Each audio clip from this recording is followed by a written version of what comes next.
So you're the most preeminent historian of Marvel, so thank you so much for talking to me today. I mean that. My pleasure to be here. So I want to get right into this. So Captain America, he's introduced to the United States in 1940. So what is the U.S. government hiding from us? So the idea that he was just a patriot who just wanted to fight the Nazis is a patently false misconception. He was, however, a weirdo, and some say he was a sexual deviant. And obviously this is all based on classified information, classified by the U.S. government and empirical research. No, I just heard it somewhere. I mean, just because I make a claim doesn't mean I have to substantiate that. Everything's open for debate. Right, and you're just asking questions, which...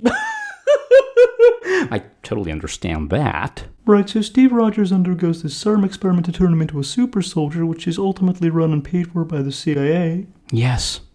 Wait, the CIA wasn't actually formed until I think 1947, I believe. I could be wrong. Yeah, but the exact details and dates seem less important than the bigger picture. People will hear that you got the dates wrong. They'll be like, oh, you got the dates wrong. What does it even matter? It really doesn't matter. So this is an evil experiment led by the non-existent CIA. How do you explain that? So Captain America claims that he's going to fight the Nazis. Right, that's what we've been told in the American mainstream media for years, and which is a fake and a lie, obviously. Of course, but the record shows that he actually ends up forming an alliance with the Nazis and becoming a double agent for Hitler. So the U.S. government is attempting to invade your privacy and control your entire life by never allowing you to eat healthy and real beef, but have no fear. I've come up with a solution that will allow you to circumvent government control and surveillance. Simply hit subscribe.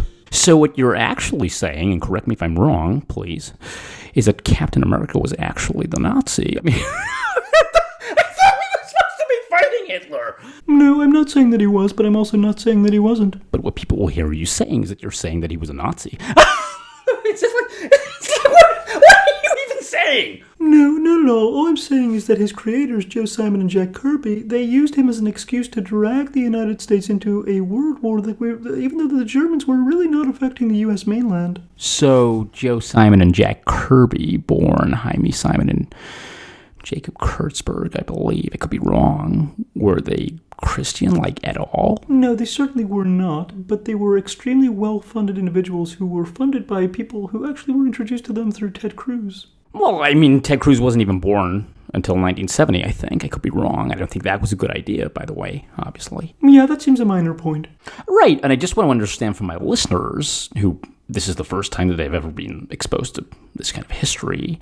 So he was not a Christian. Correct. He was an evil, immoral U.S. asset for the U.S. government, obviously, who dragged the United States into a war that they should never have been in the first place except to fight the Nazis. And yeah, who doesn't want to fight the Nazis, obviously?